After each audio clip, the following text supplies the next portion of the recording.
What is going on, everybody, and welcome back to the channel. In today's video, it is my Deep Rock Galactic Survivor review. This is coming from Fun Day Games, so it's a different developer than the team that worked on Deep Rock Galactic, but it's the same developer publishing this game. It's a little confusing, so different developer doing this one. This is the second game in the Deep Rock Galactic series, the first one being Deep Rock Galactic, which we'll talk a little bit about in just a second. But this game came out of early access in September. I think it was in early access for about a year and a half. Finally came out into 1.0 and added a bunch of stuff. So we're going to dive into everything Deep Rock Galactic Survivor today and give you my thoughts on the game. So without further ado, let's dive in. So before we dive in and talk about the gameplay and progression of Deep Rock Galactic Survivor, I want to give a bit of a background on this game. What is it? Talk about the previous game in the series as well, and just kind of give some top level thoughts and some kind of pre-thoughts before we dive into the game itself. So it's classified as a shoot 'em up video game, but it really should be classified as an auto shooter, and these have kind of popped up more recently with Vampire Survivors back in 2022. There's probably a bunch of games that have came out before then, but Vampire Survivors is really the game that kind of set this genre off and popularized it. A lot of people got into the genre, including myself, with Vampire Survivors and had a lot of fun with it. So if you don't know what an auto shooter is, basically the only thing that you do in this game is move. That's the only thing that you have to control gameplay wise. You use the stick and that is pretty much it. Everything happens automatically. Shooting guns, mining resources, anything that you can do in a run is done automatically except moving. That's the only thing you have to do in an auto shooter. Past that, the only thing you have to do is when you level up, which we'll talk about in a little bit with the gameplay and progression, you do have to select upgrades, but that's pretty much it. The only control that you need to worry about is moving the stick to move around. So it's a very basic concept, but it's one that when done right, it can be very addictive and can be very replayable if the content's done right. Leveling up, gameplay, guns, weapons, stuff like that, it can be done really well and can be very addictive. So the previous game in the series is Deep Rock Galactic, which I played a decent amount of. It is, I think, a very, very underrated co-op game, kind of in the style of a Left 4 Dead or like a Back 4 Blood. That's probably the best example, but off the top of my head, Left 4 Dead is definitely the best example of a 4-player first-person shooter where you're taking on hordes of enemies. This game is definitely more objective-based, talking about Deep Rock Galactic, than like a Left 4 Dead is. Left 4 Dead is pretty much just a point A to point B, but in Deep Rock Galactic, you have a lot of objectives. There's a lot of content in that game, a lot to do. Super underrated. If you haven't checked that game out, I definitely recommend that you do. But talking about that and getting back into Survivor, do you need to play the original game to be able to play Survivor? And the answer is absolutely not. They are two completely different games.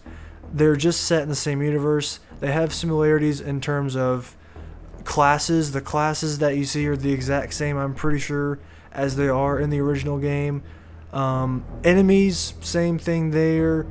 The resources, all that stuff is stuff that you would see in the original Deep Rock Galactic. But these are two completely different games, two different styles of games.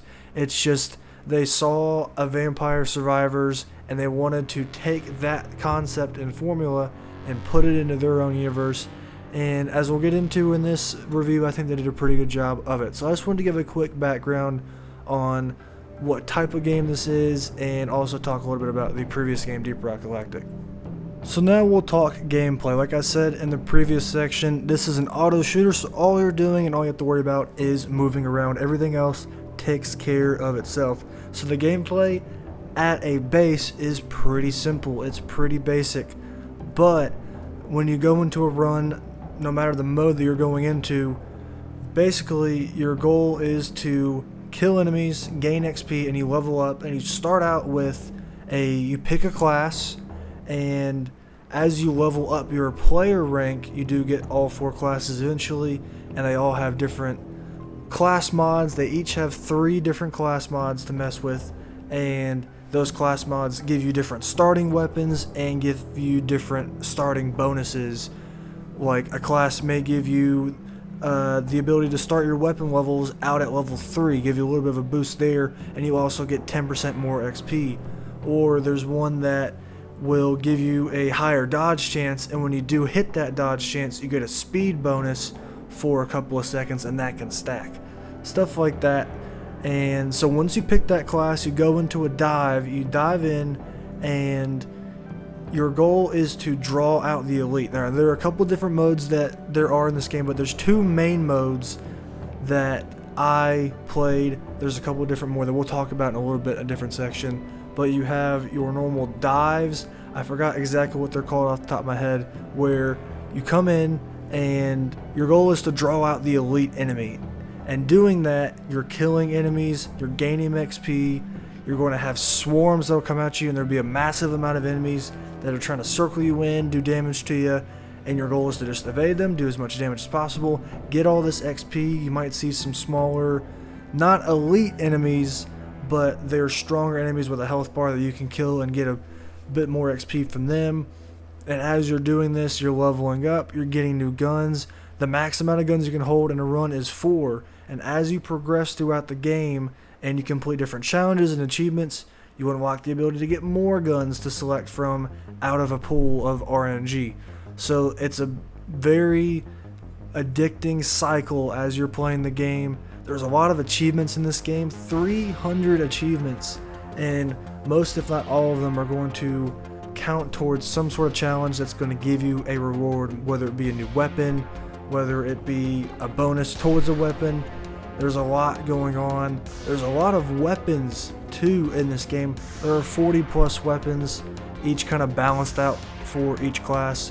Different types of weapons and damage types. So you have your standard kinetic damage. You also have electric, plasma, fire, acid. There's a lot of variations when it comes to the weapons in Deep Rock Galactic Survivor. I like to call it Deep Rock Survivor. I kind of wish they would do a Deep Rock. Calling it Deep Rock Galactic Survivor is just kind of a mouthful, so I might just call it Deep Rock Survivor. So I might do that. But getting back to it, the gameplay loop of you're drawing out the elite, killing enemies, swarms are coming in, you're just trying to survive, level up. There's also resources around the map that you can collect, and we'll talk a little bit more about those in progression. But in run progression, you'll see that you can find gold and nitra, which you can use in a couple of different ways. The gold can be used in shops to buy different upgrades when you go from different levels of the dive.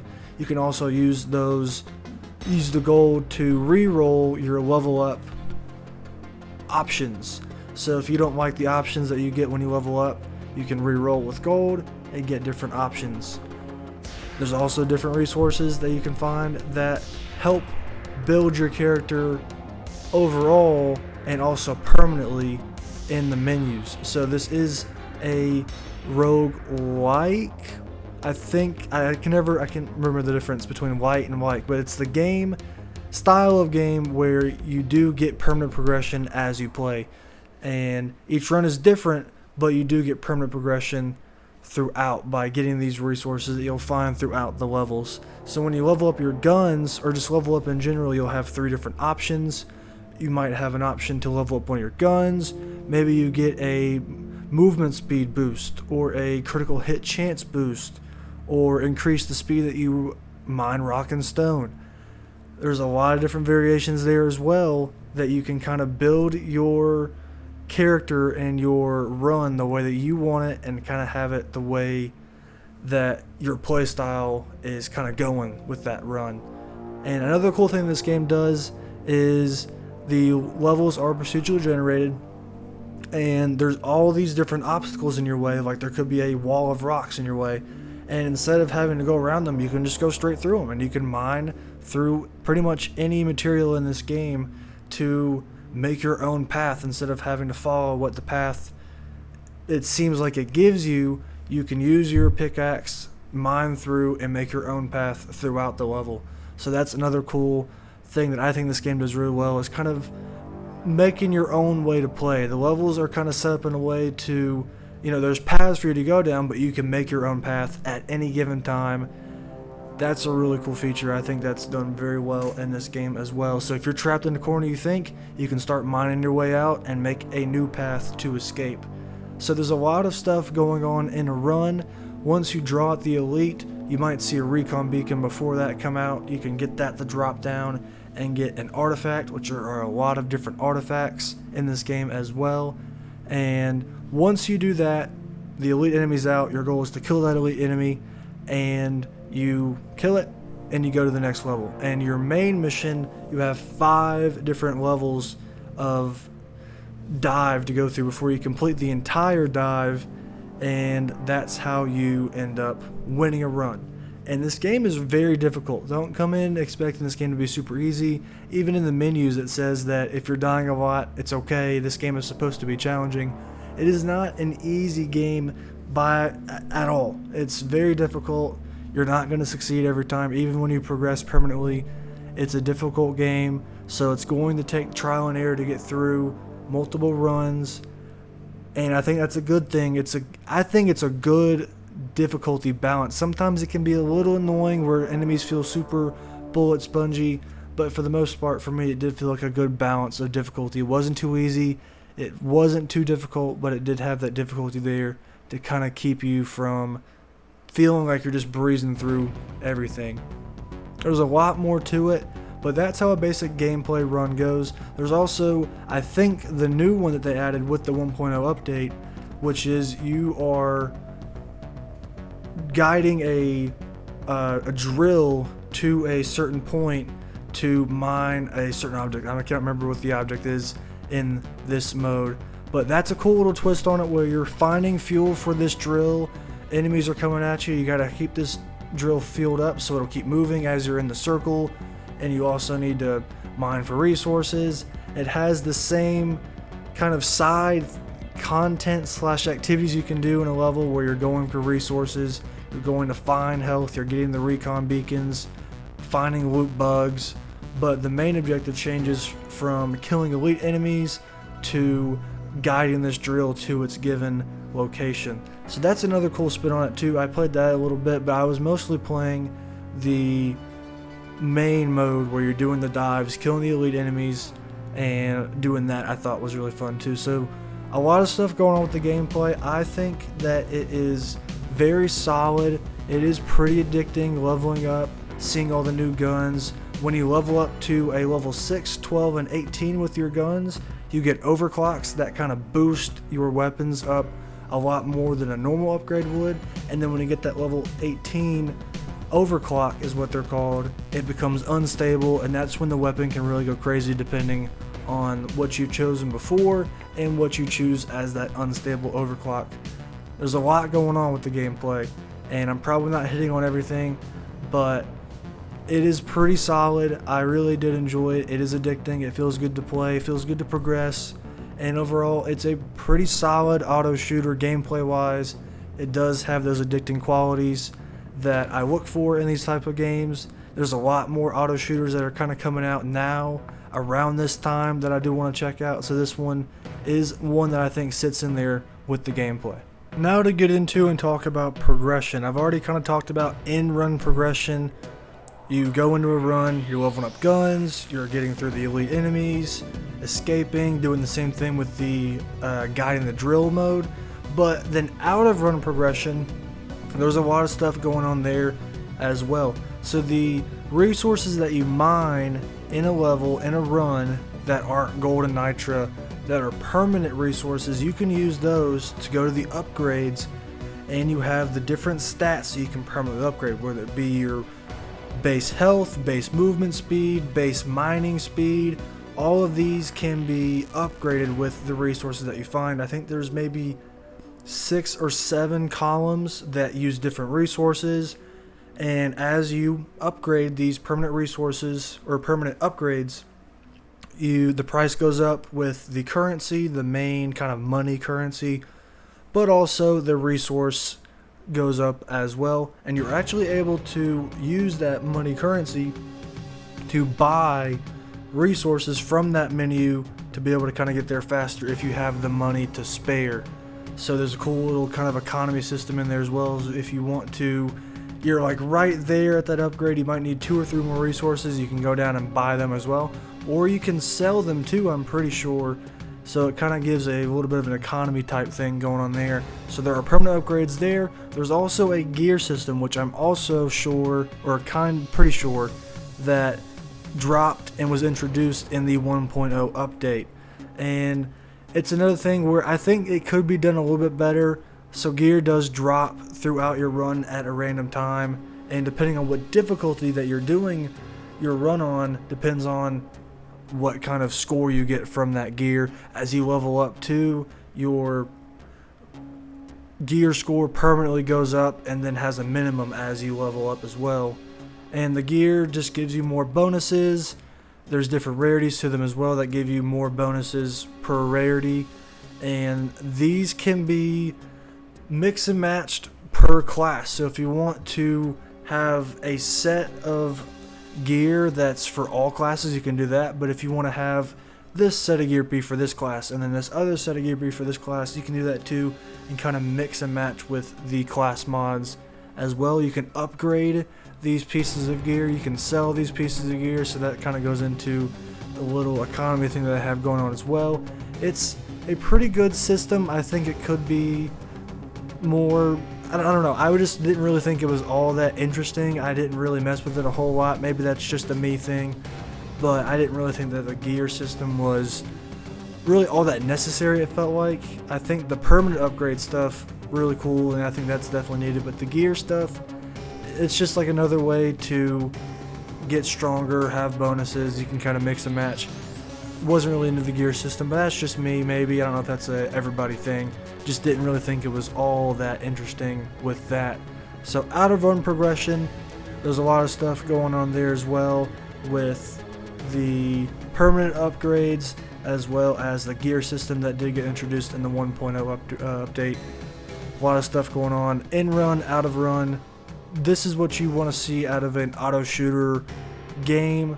Progression, lots of things to do and different things to see as well. Lots of good stuff going on with the progression.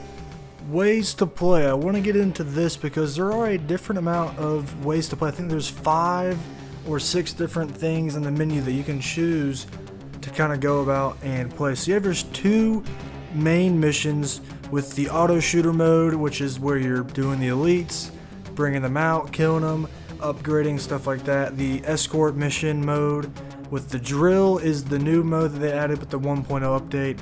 But then there's other modes as well, where when you hit level 18 with a weapon, any weapon, and I think you might have to be at hazard 2 or maybe a certain hazard level, then you can do weapon mastery runs where you go in with just that weapon. You have to do 3 levels of the auto shooter mode with just that weapon, and if you're able to complete it, you'll get a permanent damage boost, maybe reload speed boost, some kind of permanent boost for that weapon, which is really cool. And there's also multiple stacks you can do with those weapons too, so if you want to do it once you can, but you can keep on going to get more boost for your weapons. If you find your favorite weapons and you want to get those upgraded, this is the way to do that. You can also do the same thing with class mods, which I didn't do. I didn't even get that unlocked through my playtime, which I wish I could tell you, but for some reason my Xbox app on PC bugged while I was playing it, so it says I have a lot more time than I actually do. But I did hit rank, I think I'm at around 20, maybe like 18, 19, 20, somewhere around there with the personal rank, and then I think my class ranks are somewhere all in between 15 and 20, so you can kind of use that to gauge how much playtime I have. There's still a lot more that I could go and see. I think the max class rank level is 30, I could be wrong about that. Personal level I'm not even sure about. But getting back to the ways to play, I didn't even get into the class mod mode, and then there's also another mode that is a way to, I think it was the mode where you can do like daily dives to get bonuses. There's a couple of different ways to play, and there's a lot of content I think within these modes with how many guns there are, the class mods, leveling up each class to the max rank, doing the weapon masteries, class mod stuff. There's modifiers in here as well if you want to play like a hardcore mode. There's a lot of content I think in this game that if you get really into it, this game can give you a lot to do, which is always good. That's always what you want. And I think that's something that kind of they got a benefit out of with early access. They were able to get feedback, build up this full game with the community, and then release it. So it's pretty content heavy at launch, even for new players such as myself going in. There's still a lot that I could do that I haven't gotten around to yet. The different hazard levels, there's 5 hazard levels. So if you want that difficulty, it's there. You get the risk reward with the difficulty being higher, but your gear score potential of being dropped is also higher as well. So there's a number of ways to play Deep Rock Galactic Survivor, and I think that's obviously a very good thing for the game and for the player as well. Lots of things to do. Last thing I want to touch on really quickly before we get to the verdict is just visuals and performance. I think this game visually looks pretty good. It does have it takes the art style that you see in Deep Rock Galactic, takes it, puts it in a top-down, third-person view, I guess just a top-down view, and uses that art style and that fidelity, and it works here. Things look great, enemies look great, biomes, the different variety in biomes looks great, and when everything's popping off at once, you're leveled up a lot. You have different weapons all popping off, doing their thing, explosions happening from different enemies, and maybe your weapons. The game is looking pretty good. I was impressed by the visuals. I think they took that art style from Deep Rock Galactic and were able to transform it into this top-down view very, very nicely. Everything looks good in this game. Performance was one thing that was solid throughout. You would see, at least for me, some performance drops when things got really, really busy, which is kind of expected with how many enemies can be on the screen at the same time. Explosions going crazy, and the weapons as well. But nothing that became unplayable. I didn't think it was anything that brought down the experience for me. Just something to kind of mention that when this game does get really busy, at least from my experience, I did see some performance drops. Nothing that made the game unplayable though. It's just enough to notice it, but still be able to play the game. It's one of those types of performance drops. But the game was getting really busy when a lot of enemies were on the screen, so I couldn't really blame it. But that is something that you would wish were ironed out. But overall, visuals and performance, I just wanted to touch on very quick. I think the game looks good, and performance overall was solid with a couple of hiccups when the game gets really busy on the screen. So what is my verdict on Deep Rock Galactic Survivor? This game came out on September 17th, and it is going for $13.